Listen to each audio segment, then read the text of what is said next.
السلام علیکم ورحمۃ اللہ وبرکاتہ۔ بسم اللہ والحمد للہ والصلاة والسلام علی رسول اللہ۔ اللہم ارنا الحق حقا وارزقنا اتباعہ وارنا الباطل باطلا وارزقنا اجتنابہ۔ اللہم علمنا ما ينفعنا وانفعنا بما علمتنا وزدنا علما۔ اللہم یا میسر کل عسیر یسر کل عسیر بتیسیر علیک یسیر، اما بعد۔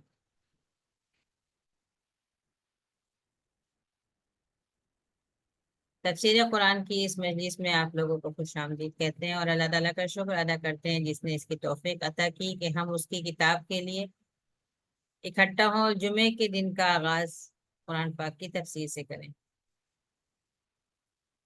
آج جس سورہ کی تفسیر کرنا ہے یہ سورہ اکثر بچوں کو حفظ کرنے میں مشکل پڑتی ہے۔ ممکن ہے تفسیر سمجھنے اور یاد کرنے کے بعد آسان ہو جائے، ورنہ چھوٹی سی بہت مختصر آیات میں تاریخ کے اہم ترین ادوار کا اور بہت بڑی بڑی حقیقتوں کا تذکرہ موجود ہے۔ خود تفسیر میں اس کی آیتیں وہ اپنے اندر بہت زیادہ وسعت رکھتی ہیں۔ یہ سورہ ہے سورہ البینہ۔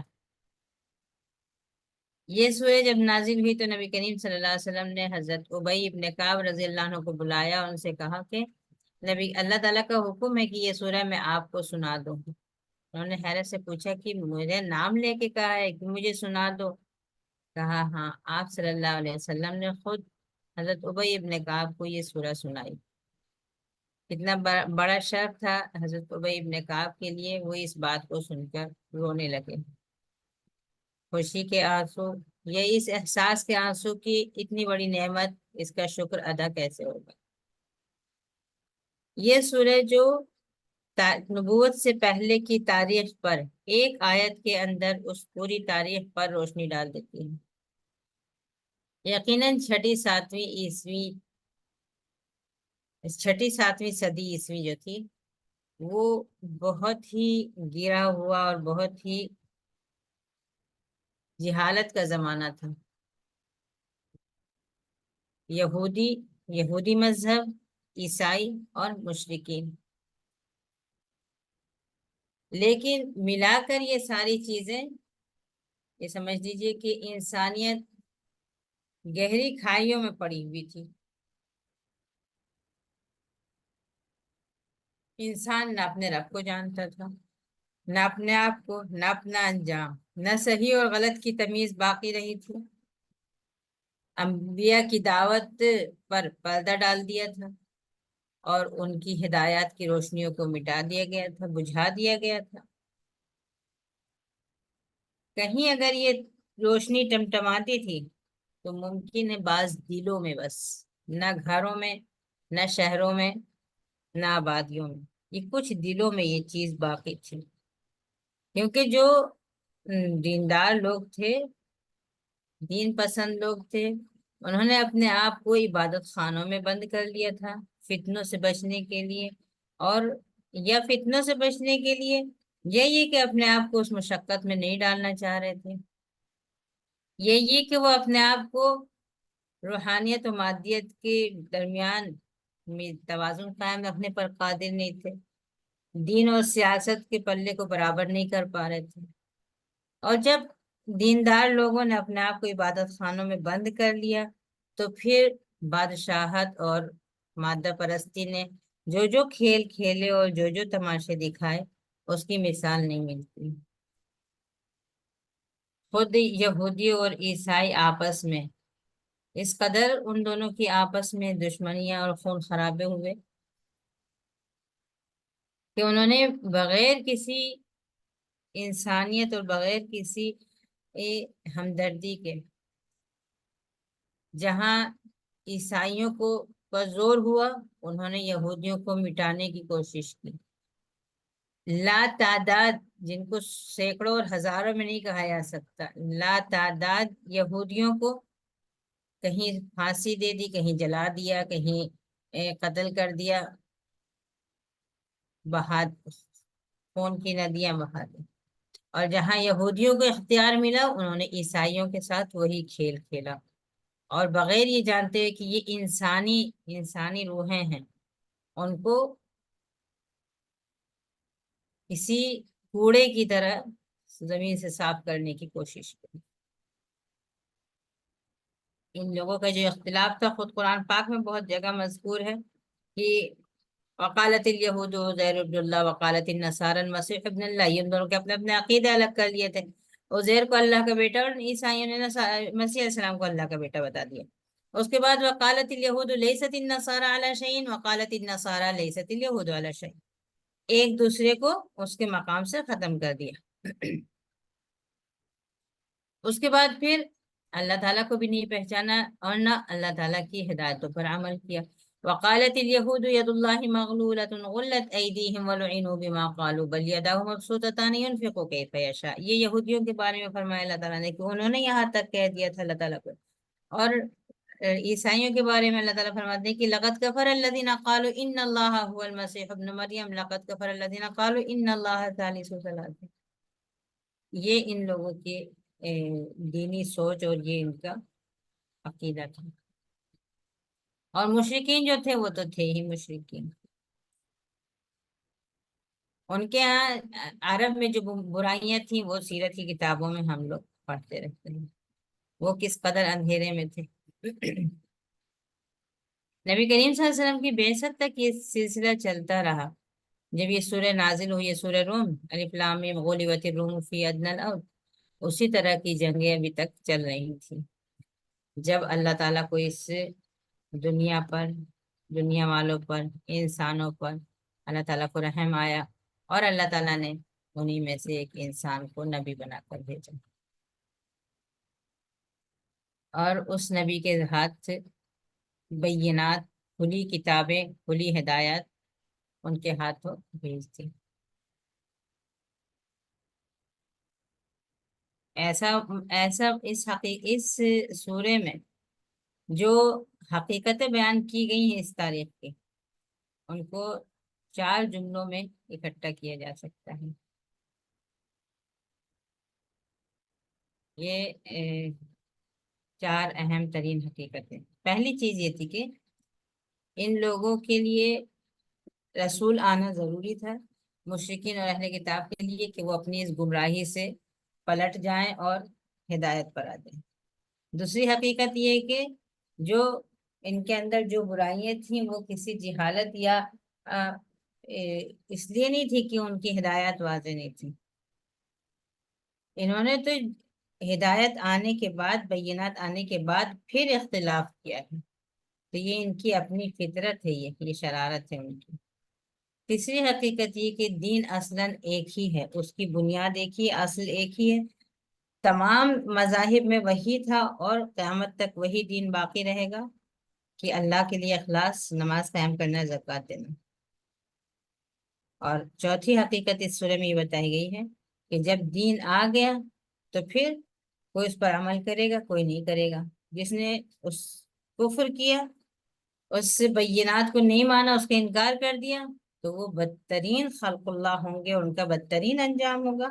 اور جو لوگ ان حقیقتوں پر ایمان لے آئیں گے وہ بہترین مخلوق ہوں گے اور ان کے لیے بہترین انجام، پھر وہ انجام الگ الگ ان لوگوں کا بیان کرے گا۔ یہ ہے اس سورہ کا پس منظر اور اس کا مختصر تعارف۔ آئیے سورہ کی تلاوت کرتے ہیں اور اس کے بعد اس کی مختصر تفسیر دیکھتے ہیں۔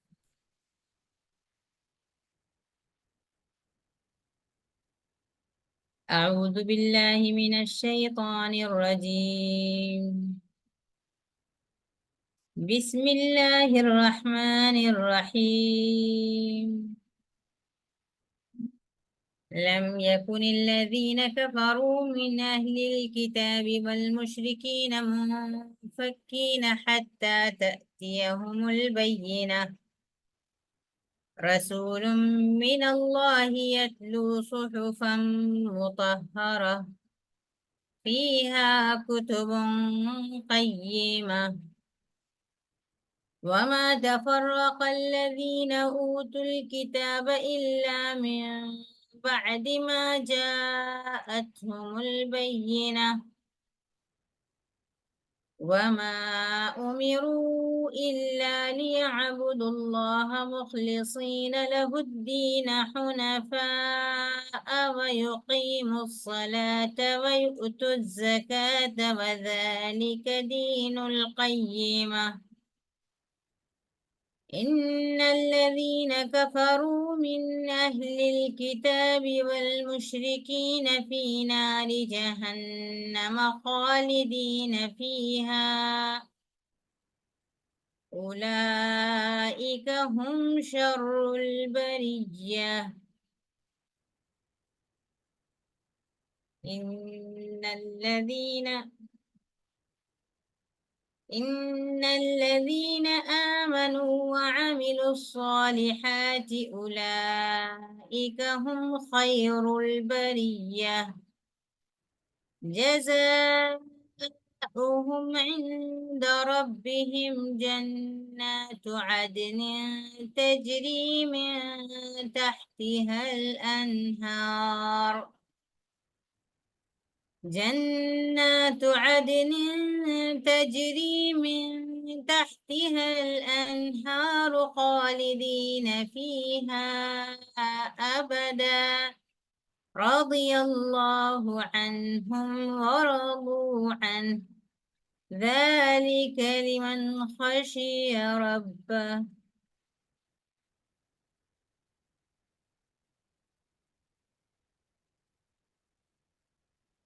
ترجمہ ہے کہ یہ جن لوگوں نے کفر کیا چاہے وہ اہل کتاب میں سے ہوں یا مشرکین میں سے ہوں وہ اپنے کفر سے ہٹنے ہی والے نہ تھے یہاں تک کہ بینات آ جاتی. اس میں کافروں کی دو قسمیں بتا دی گئی ہیں. کافر دو طرح کے ہیں، ایک اہل کتاب ہے اور ایک مشرکین ہے. اہل کتاب مطلب جن کے پاس قرآن پہلے سے آسمانی کتابیں موجود ہیں، جو اس وقت دو قومیں موجود تھیں، یہودی اور عیسائی، جن کے پاس تورات اور انجیل موجود تھی. تو دو قومیں اہل کتاب کی ہیں، یہود اور عیسائی. ہر ایک اپنے آپ کو بہت افضل سمجھتا ہے، لیکن اللہ کی نظر میں دونوں برابر ہیں. اللہ تعالیٰ نے ایک ہی جملے میں دونوں کو جوڑ دیا.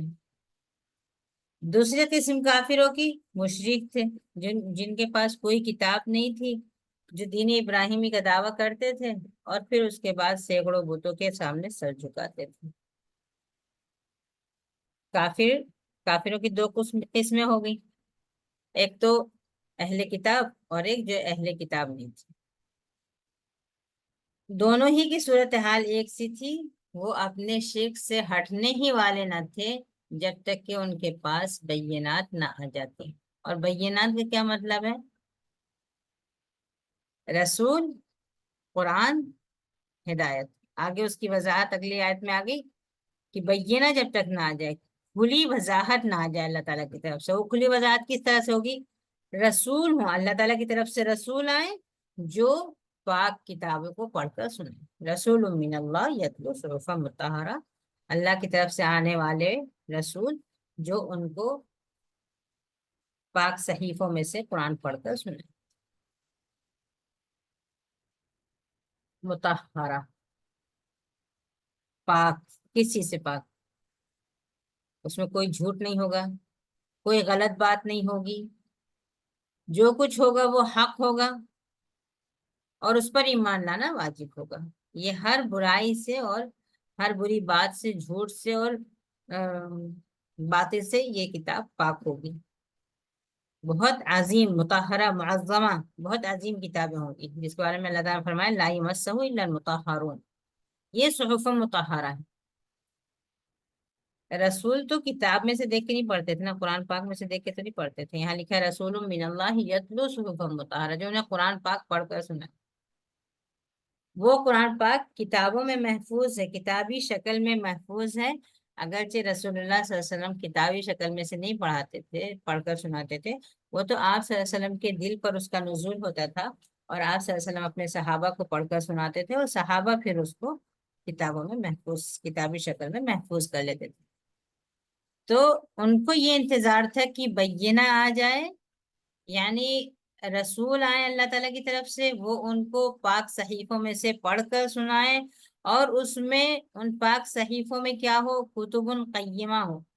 یہاں کتب کا مطلب کتابیں نہیں ہیں، صحیفے کے اندر کتابیں کیسے ہوں گی؟ نہیں، کتابیں نہیں، کتب مطلب آیات المکتوبہ، اس میں آیات ہوں، احکام ہوں، بالکل سیدھے، قیمہ، مضبوط، ٹھوس، جن کی اپنی دلیلیں ہوں، جن کا اپنا مقام ہو، جن کے اپنے حق اور عدل کے الفاظ ہوں، یعنی وہ احکام اور وہ آیات جو خود قیمہ ہوں، عدل پر قائم ہوں، دلیلوں پر قائم ہوں، مضبوط احکام اور دلیلیں ہوں، یہ ان کا مطالبہ تھا۔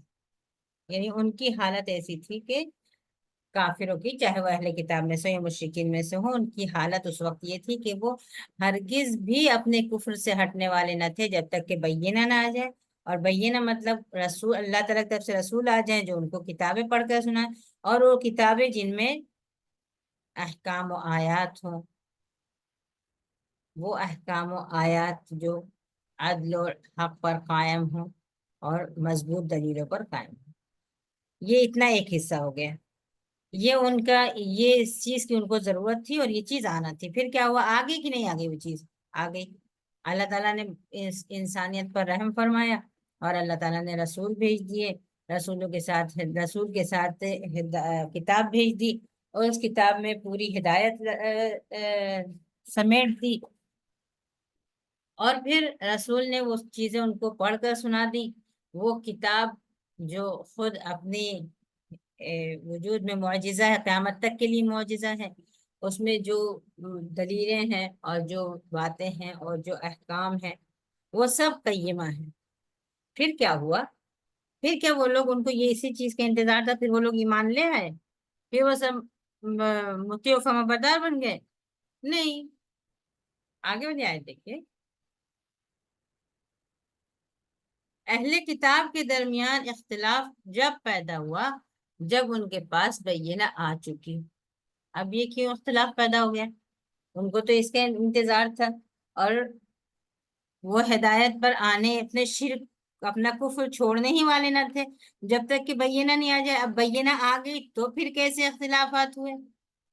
یہ ہے اصل بات، یہ ان کو ہدایت پانے کے لیے بینہ چاہیے تھی، اور بینہ آنے کے بعد پھر وہ اختلاف میں پڑ گئے۔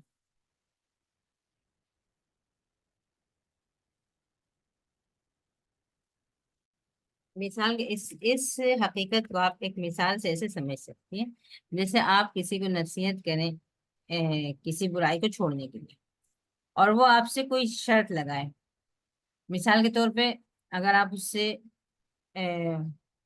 کنجوسی، بخالت ختم کرنے کو، لوگوں کی مدد اور ہمدردی کرنے کو کہنی ہے، وہ شخص بہت سنگ دل ہے، بد اخلاق ہے، اور آپ اس سے چاہیں کہ نہیں، غلط، اس طرح کا رویہ غلط ہے، اور لوگوں کے ساتھ ہمدردی سے پیش آنا چاہیے اور حسب امکان ان کی مدد کرنی چاہیے، تو وہ یہ شخص یہ کہے کہ اگر اللہ تعالیٰ نے مجھے مالدار کر دیا تو میں ضرور ایسا کروں گا۔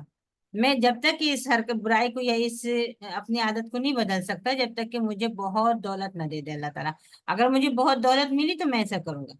پھر اگر اللہ تعالیٰ نے اس کو دولت عطا کر دی تو اس دولت کو پا کے وہ اور برائیوں میں غوطہ کھانے لگے، اور پھر آپ آ کے اس کو نصیحت کہیں کہ اس سے پہلے تو تم یہ کہتے تھے کہ دولت مل جائے گی تو میں یہ بات مانوں گا، اور آج دولت مل گئی تو تم اور برائیوں میں منہمک ہو گئے اور برائیوں میں غوطے کھانے لگے۔ وہ ہے یہ حقیقت یہاں بیان کی گئی ہے کہ بینہ آنے سے پہلے تو وہ ان کو کفر میں سے نکلنا ہی نہیں تھا، اور جب بینہ آ گئی تو وہ اور زیادہ اختلافات میں پڑنے لگے۔ اب ان کے اختلاف نادانی کا نہیں تھا، اب ایسا نہیں تھا کہ ان کے پاس کوئی ہدایت اور کوئی روشنی نہیں تھی، بلکہ اب ان کا اختلاف جان بوجھ کر تھا۔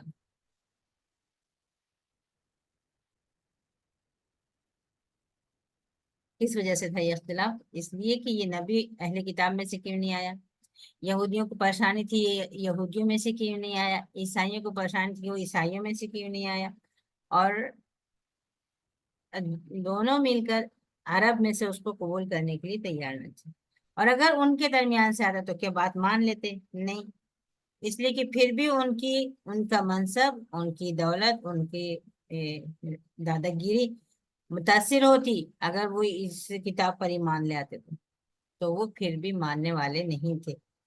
اہل کتاب میں نے اختلاف جب کیا جب ان کے پاس بینہ آ چکی تھی، اور اس بینہ میں، کھلی کتاب میں، کھلی دلیلوں میں کیا ہدایت تھی؟ کوئی نئی بات نہیں تھی، کوئی مشکل بات نہیں تھی، ایک حقیقت تھی۔ کیا تھا وہ؟ وما امروا الا لیعبدوا اللہ، آیت نمبر 5 میں دیکھیے، انہیں صرف اس بات کا حکم دیا جا رہا تھا کہ ایک اللہ کی عبادت کرو اور اسی کے لیے ساری بندگی مخلص کر دو۔ مخلصین لہ الدین، مخلص، خالص کر دے، صرف اسی کے لیے ہو دین، عبادت، صرف اسی کے لیے عبادت کی جائے، یا نیتیں اس کے لیے خالص کر دے۔ کوئی بھی کام کریں، نیتیں صرف اسی کے لیے خالص ہوں، نیت کے اندر اخلاص ہو۔ تمام اعمال کا دار و مدار نیت پر ہے، اور نیت کا اخلاص بہت ضروری ہے، اور اس کا اخلاص، نیتوں کا اخلاص اعمال کے شروع سے لے کے آخر تک قائم رکھا جائے۔ جب کام کرنے کا ارادہ کریں تو اس میں اس وقت بھی اللہ تعالیٰ کی رضا ہی مقصود ہو، کام کے دوران جب ترقی دیکھیں، جب کام اچھا ہوتا دیکھیں، اس وقت بھی اللہ تعالیٰ کی رضا ہی مقصود ہو، اور جب کام ہو جائے تو بھی اللہ تعالیٰ کی رضا مقصود ہو۔ کام کے کسی مرحلے میں آدمی کو ریاکاری نہ آئے، واہ واہی کی خواہش نہ ہو، شہرت کی امید طلب نہ ہو، کسی بھی حالت میں اس کو اس کا اپنا نفس اس میں داخل نہ ہو، اور تعریف کی خواہش یا اور کوئی مفاد اس میں داخل نہ ہو۔ اس میں شروع سے لے کے آخر تک اپنی نیت پر نیت خالص رہے۔ مخلصین لہ الدین کا ایک مفہوم یہ بھی ہوتا ہے کہ اللہ تعالیٰ کے لیے اس عبادت و فرمانبرداری کو کرنا ہے، جو چیز واجب ہے اس کو واجب سمجھتے ہوئے کریں، جو چیز حرام ہے اس کو حرام سمجھتے ہوئے چھوڑ دیں۔ ہر کام کرنے سے پہلے اس میں اللہ تعالیٰ کی رضا کی طلب ہو۔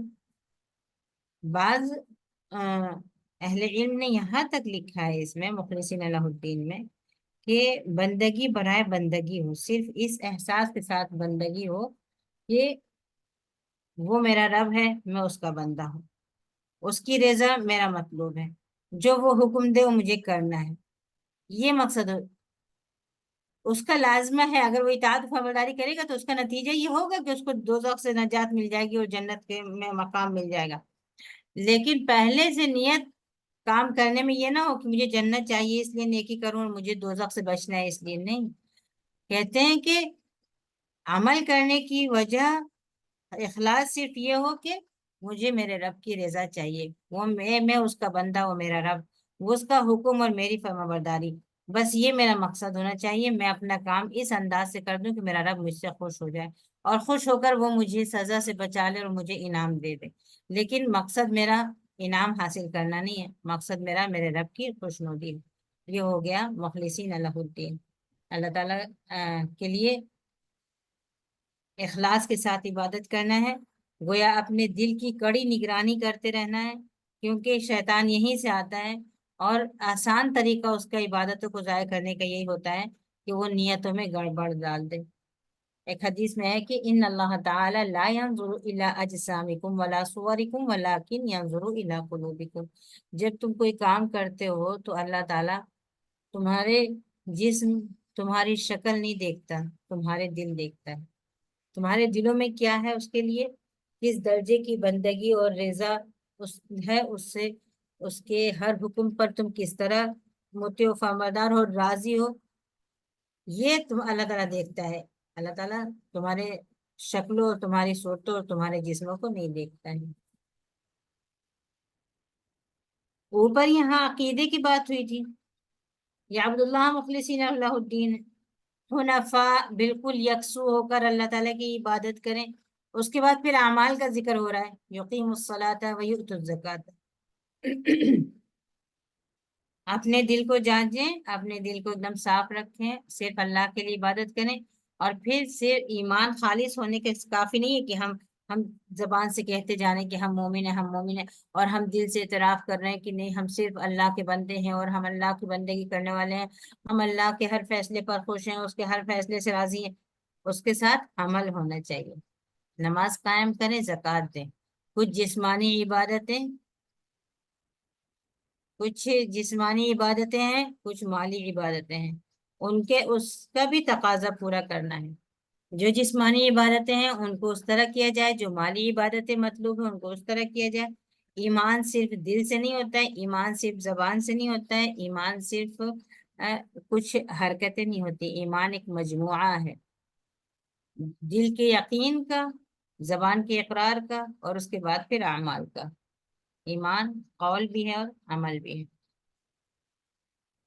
اسی وجہ سے قرآن پاک میں ایمان اور اسلام ایک دوسرے کے ساتھ ساتھ استعمال ہوئے ہیں. یہ اسلام کے ارکان ہیں اور ایمان کے اپنے ارکان ہیں، لیکن دونوں ایک دوسرے کے ساتھ جڑے ہوئے ہیں. کہیں کہیں اسلام کو ایمان کہا گیا اور کہیں ایمان کو اسلام کہا گیا ہے. کہیں ایک ہی ساتھ دونوں کے لیے ایک لفظ آیا. تو ان کو ہدایت کس چیز کی دی گئی تھی؟ یہ ہدایت دی گئی تھی اللہ تعالیٰ کی عبادت کرنا ہے، اخلاص اور یکسوئی کے ساتھ. تمام دوسرے خداؤں کو چھوڑ دینا ہے، ان سبوں سے بیزاری کا اظہار کرنا ہے، ان سبوں سے ہٹ جانا ہے. وہ دوسرے خداؤں میں اپنا نفس بھی شامل ہے، اپنی خواہشات بھی شامل ہے. ان سبوں سے دستبردار ہو جانا ہے، ان سبوں سے ہٹ کر صرف اللہ تعالیٰ کے لیے مخلص ہونا ہے. اور اس کے بعد پھر جو بھی جسمانی عبادتوں کا حکم ہے، جیسے نماز قائم کرنا، ان کو ادا کرنا ہے. جو مالی عبادتوں کا حکم ہے جیسے زکوٰۃ دینا، ان کو ادا کرنا ہے. اور یہی سیدھا سچا دین ہے، یہی صحیح عبادت و فرمانبرداری ہے، اور یہی صحیح اطاعت ہے. یہ دین ایک آیت میں دین کی پوری تفصیل سمیٹ دی گئی ہے. پھر یہ دین آنے کے بعد ان لوگوں نے کیا تھا اور اس کا انجام کیا ہوگا یہ دیکھیے. آیت شروع ہو رہی تھی ان الذین کفروا، جب سورہ شروع ہوئی ہے ان الذین کفروا من اہل الکتاب والمشرکین. کافر چاہے وہ اہل کتاب میں سے چاہے مشرکین میں سے ہوں، یہاں بھی دونوں کو ایک ہی حکم میں جوڑ دیا گیا ہے. ان الذین کفروا من اہل الکتاب والمشرکین فی نار جہنم. جو بھی کافر ہیں چاہے وہ اہل کتاب میں سے ہوں یا مشرکین میں سے ہوں، یہ سب دوزخ میں جانے والے ہیں. کیوں دونوں ایک ساتھ؟ اہل کتاب تو کتاب کے حامل تھے، لیکن پھر بھی انہوں نے کتاب ہوتے ہوئے انہوں نے اختلاف کیا، ہدایت ہوتے ہوئے انہوں نے اختلاف کیا. اور مشرکین نے، ان کے پاس بھی ہدایت آ گئی تھی، اس کے بعد بھی انہوں نے اختلاف کیا. تو مشرکین میں سے ہوں یا اہل کتاب میں سے ہوں، کسی کوئی خاصیت نہیں ہے اور کوئی خصوصیت حاصل نہیں ہے، کوئی اولیت کسی کو حاصل نہیں ہے، کوئی افضلیت کسی کو حاصل نہیں ہے اللہ کے ایمان کے ذریعے. اور اگر ایمان نہیں لائے تو پھر یہ الگ بات ہے کہ دوزخ میں جانے کے بعد اپنے اپنے درجے اور مرتبے ہوں گے. کافروں کا درجہ کون سا ہوگا اور منافقوں کا درجہ کون سا ہوگا اور مشرکین کا درجہ کون سا ہوگا، اور اہل کتاب میں سے کون کس درجے پر ہوں گے. دوزخ کے اندر بہت سارے درجات ہیں، اعاذنا اللہ وإیاکم، اللہ تعالیٰ ہم کو اور آپ کو اس سے محفوظ رکھے. لیکن یہ تمام اہل کافر چاہے وہ اہل کتاب میں سے یا مشرکین میں سے، یہ سبوں کا ایک ہی ٹھکانہ ہے دوزخ کی آگ. کب تک کے لیے؟ خالدین فیہا، ہمیشہ کے لیے، ہمیشہ کے لیے. ایسا کیوں ہے؟ اس لیے ایسا ہے کہ یہ شر البریت ہے، بدترین مخلوق تھے. یہ جو جانور سے بھی، یہ انسان جب ہدایت سے ہٹتا ہے تو یہ جانوروں سے بھی بدتر ہو جاتا ہے، یہ دنیا کی ہر مخلوق سے بدتر ہو جاتا ہے. کیونکہ جن مخلوقات کو اللہ تعالیٰ نے اختیار نہیں دیا ہوا ہے، وہ بے اختیاری میں بھی اللہ تعالیٰ کی عبادت و فرمانبرداری میں لگی ہوئی ہیں. یہ انسان اس کو اللہ تعالیٰ نے اختیار دیا اور عقل اور سمجھ دی ہے، تو یہ اللہ تعالیٰ کی نافرمانی کرتا ہے اور وہ برائیاں کرتا ہے جو جانور نہیں کر سکتے ہیں، وہ برائیاں کرتا ہے. تو یہ انسان شر البریہ ہو جاتا ہے، تمام مخلوقات میں بدترین مخلوق یہ ہوتا ہے، اور اس لیے اس کو یہ سزا ملے گی. یہ ایک عمل ہو گیا. ہدایت آنے کے بعد دو رویے سامنے آئیں گے، ایک کفر کا، ایک ایمان کا. کفر والوں کا یہ نتیجہ ہوا، ایمان والوں کا کیا ہوگا؟ بلا شبہ جو لوگ ایمان لائے اور نیک کام کیے، یہاں بھی دیکھ لیے بات کی تاکید آ گئی کہ ایمان خالی کافی نہیں ہے. زبان سے مسلمان ہونا اور دل سے اس کا اقرار کر لینا کہ خدا میرا خدا اور اللہ میرا رب، یہ اقرار کافی نہیں ہے جب تک کہ ساتھ میں نیک اعمال بھی ہوں. اگر کوئی یہ کہے کہ نہیں میرا میرے رب کے درمیان، میرا میرے رب کا معاملہ ہے، ابھی لوگوں کے درمیان، جامعات میں، یونیورسٹیوں میں طلبہ کے درمیان اس فتنے کو بہت تیزی سے اٹھایا جا رہا ہے کہ یہ صرف کچھ شکلیں ہیں اور کچھ رسمیں ہیں جن کو کر دیا گیا ہے، اللہ تعالیٰ کو اس سے کچھ نہیں ملتا ہے. کسی کی نماز پڑھنے سے اللہ تعالیٰ کیا فائدہ ہوتا ہے، اور کسی کے انفاق کرنے سے اللہ تعالیٰ کیا ہوتا ہے. اللہ تعالیٰ جس کو دینا چاہے وہ خود دے سکتا ہے. یقین تو دل میں ہونا چاہیے، ایمان تو دل میں ہونا چاہیے. یہ چادر لٹکا کر، یہ پردہ لٹکا کر کیا ہوتا ہے؟ ایمان دل میں ہے. اگر ہم نیک ہیں، اگر ہماری نیت بری نہیں ہے، تو پھر پردے سے کیا مسئلہ ہوتا ہے؟ پردہ نہیں کرنے سے کیا فرق پڑتا ہے؟ گویا عمل کو بالکل بے حیثیت اور بے قیمت کیا جا رہا ہے، اور یہ بتایا جا رہا ہے کہ بس یقین کر لیا وہ کافی ہے. اور یقین بھی جس حساب سے کر لیا وہ یقین کافی ہے. آپ جس کو جس طرح سے بھی اپنے وہ یہ کہتے ہیں کہ اپنے خدا کو آپ جس شکل میں بھی سمجھے مان لیں، وہ آپ کے لیے کافی ہوگا کہ وہ آپ کا خدا ہے. لیکن اللہ تعالیٰ کی ہدایات قیامت تک کے لیے محفوظ ہیں. ضرورت اس بات کی کہ ہم اس کو مضبوطی سے پکڑ لیں تاکہ گمراہی سے محفوظ رہیں. دوسرے لوگوں کا انجام یہاں بتایا گیا کہ بے شک جو دوسرے قسم کے لوگ ہیں، جو ایمان بھی لائیں گے اور ساتھ میں نیک کام بھی کریں گے، یہ ہیں خیر الخلق. یہ ہیں دنیا کی بہترین، اعلیٰ ترین، اچھی ترین مخلوق. یہ ہے خیر البریہ ہے. یہ تمام مخلوقات سے بہتر، مطلب اس میں فرشتوں کو بھی شامل کر لیجیے آپ. فرشتوں کو تو نافرمانی کی گنجائش ہی نہیں ہے، لیکن یہ انسان، اس کو اختیار ہے، اس کے باوجود یہ نافرمانی نہ کرے. اگر یہ ایمان لائے، عمل صالح کرے، تو یہ دنیا کی تمام مخلوقات اور آسمان کی تمام مخلوقات سے بہتر ہوتا ہے. یہ انسان اشرف المخلوقات ہوتا ہے، اور یہ اللہ تعالیٰ کا خلیفہ ہوتا ہے. تو اس کا اجر بھی اتنا ہی بڑا ہوگا. ان لوگوں کا اجر ان کے رب کے پاس ہے، عند ربہم. کافروں کا جب اجر بتایا گیا تھا تو نہیں کہا تھا کہ عند ربہم. دوزخ میں پھینکا جا رہا ہے ان کو، تو کیسے ان سے کہا جائے گا کہ ان کا بدلہ ان کے رب کے پاس ہے؟ یہاں تو ایک طرح کی تشریف اور تکریم ہے. آپ کو اپنے انعام پر خوش ہونا چاہیے. آپ کا انعام آپ کے رب کے پاس ہے. جتنا بڑا آپ کا رب ہے اتنا بڑا انعام ہوگا. جتنا عظیم آپ کا رب ہے اتنا عظیم اس کا انعام ہوگا. آپ نے اپنے رب کو راضی کیا ہے، آپ کا انعام آپ کے رب کے پاس ہے، اس کی طرف سے ملنے والا ہے. تو ان کا نیک لوگوں کا بدلہ، ان کا انعام ان کے رب کے پاس ہے. وہ انعام کیا ہے؟ باغات ہیں، ان کے نیچے سے نہریں بہ رہی ہوں گی. یہ باغات ہمیشہ کے ہیں، جس پہ کبھی فصل خزاں نہیں آنے والی ہے، جس پہ کسی طرح کی کوئی آفت نہیں آنے والی ہے، جن کو کسی طرح کا زوال نہیں آنے والا ہے اور خرابی نہیں آنے والی ہے. یہ ہمیشہ ہمیشہ کے باغات، ان کے نیچے سے نہریں جاری ہوں گی. یہ انعام ان کے لیے کتنے دن کے لیے ہے؟ کتنی مدت تک وہ اس انعام میں رہیں گے؟ ہمیشہ ہمیشہ. خالدین فیہا، ہمیشہ رہیں گے. ابدن ابدن، ہمیشہ کے لیے رہیں گے اس میں. وہ ہمیشہ رہیں گے. ایسا کیوں؟ اس لیے کہ رضی اللہ عنہم ورضوا عنہ، اللہ ان سے راضی ہو گیا اور وہ اللہ سے راضی ہو گئے. بندے اللہ سے راضی ہو گئے، کیا مطلب ہو گیا؟ مطلب اللہ تعالیٰ، بندے اس بات پر، اس چیز سے راضی تھے کہ وہی ہمارا رب ہے، وہی ہمارے معاملے کی تدبیر کرنے والا ہے. اور اپنے رب سے ہر حال میں راضی تھے. جو بھی اس کا فیصلہ تھا، جو اس کی قضا تھی، جو اس کی قدر تھی، جو اس کی تقدیر تھی، جو اس نے بندوں کے مقدر میں لکھا ہوا تھا، بندے ہر حال میں اس سے راضی تھے. جہاں کہیں نقصان ہوا تو بھی اپنے رب کے فیصلے پر راضی. جہاں کہیں کوئی خسارہ ہوا، اپنے رب کے فیصلے پر راضی تھے. کوئی تکلیف پہنچی تو بھی اپنے رب کے فیصلے پر راضی تھے. جنہوں نے کسی قسم کا ہائے واویلا نہیں کیا تھا اور جزا فضا نہیں کی تھی، اپنے اپنے اللہ تعالیٰ کو اپنا رب مان کر خوش تھے. اس کو مدبر کائنات مان کر خوش تھے. اس کی شریعت پر خوش تھے. اس کے احکام پر خوش تھے. تقدیر میں جو فیصلے تھے اس پر بھی خوش تھے. وہ ہر حال میں اللہ تعالیٰ سے راضی تھے. تو جب بندہ اس طرح اپنے رب کے ہر فیصلے سے راضی تھا، تو اللہ تعالیٰ بھی اس کے ہر عمل سے راضی تھا. یہ مقام کس کو نصیب ہوگا؟ آخری حصہ دیکھیے آیت کا، سورے کا. یہ بڑا بڑا انعام، اور یہ اپنے رب کی رضا، اور یہ ہمیشگی کے انعام، یہ کس کے لیے ہیں؟ یہ اس کے لیے ہیں جو اپنے رب سے ڈرتا ہے. پورے کا خلاصہ نچوڑ یہ کہ اپنے رب کی خشیت ہو دل میں. اگر رب کی خشیت ہے تو وہ کائنات آپ کی بدل جائے گی. آپ کے دل کی دنیا بدل جائے گی، آپ کے گھر کی دنیا بدل جائے گی، آپ کی ساری دنیا بدل جائیں گی، پھر آپ کے آخرت کا انجام بھی بدل جائے گا.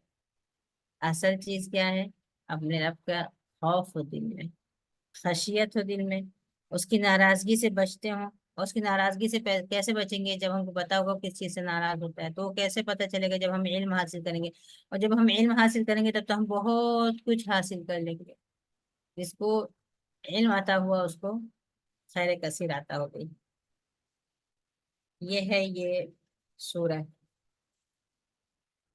سورہ البینہ، جو جس کی آیات اپنے اندر بہت ساری حقیقتیں اور تفصیلات رکھتی ہیں. اور ان مختصر سی تفصیلات میں کیا کچھ موجود ہے؟ نبوت سے پہلے کی تاریخ موجود ہے، پھر نبوت آنے کے وقت کے حالات موجود ہیں، پھر لوگوں سے کس چیز کا مطالبہ تھا اس نبوت میں یہ بھی دیکھ لیا، اور پھر اس کو قبول کرنے اور نہ کرنے کی صورت میں کیا عمل سامنے آئے گا اور اس کا کیا نتیجہ سامنے آئے گا، اور اس انسان کی کیا حیثیت ہوگی، یہ بھی ہم نے اس میں دیکھ لیا.